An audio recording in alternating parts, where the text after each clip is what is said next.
सुबह सुबह Rajwant sir jogging कर रहे थे, तभी उन्हें पंकज और प्रिया दिखे जो खंबे पे लगे तार में हो रही स्पार्किंग को देख रहे थे। अरे बच्चों, ये भी कोई देखने की चीज है क्या? जल्दी हटो वहाँ से। तभी वही हुआ जिसका डर था। ऊपर लगा हाई वोल्टेज तार नीचे उनके पास आ गिरा। प्रिया डर के मारे तुरंत भागी, पर भागते ही उसे करंट का एक झटका लगा। हाय रे, मैं तो पूरी हिल गई। ये तार से दूर खड़ी थी, फिर भी इसे करंट लग गया। मैं पास खड़ा हूँ, फिर मुझे झटका क्यों नहीं लग रहा? वाह बेटा, मुश्किल घड़ी में भी क्यूरियोसिटी। वहीं खड़े रहो, भागना नहीं। सर, बिना भागे यहाँ से कैसे निकलूं? करंट हवा से तो आया नहीं, तो जरूर जमीन से ट्रैवल कर रहा है। तो मुझे क्यों नहीं लग रहा? उसी वजह से जिस वजह से इस तार पे बैठी चिड़िया को करंट नहीं लगता।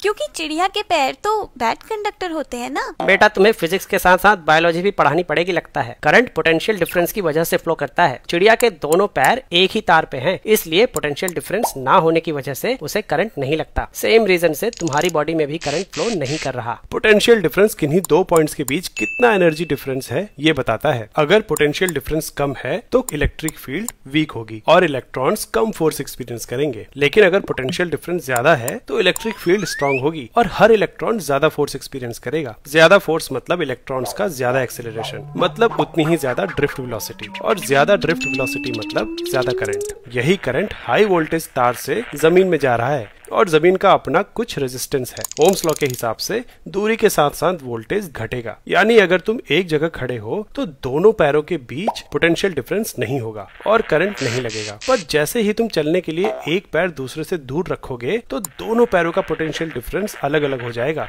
और बॉडी से करंट फ्लो करने लगेगा। मतलब पैर ज्यादा दूर नहीं रखने हैं। हाँ, दोनों पैर पास रखो और कंगारू की तरह फुदक फुदक के वहाँ से निकलो।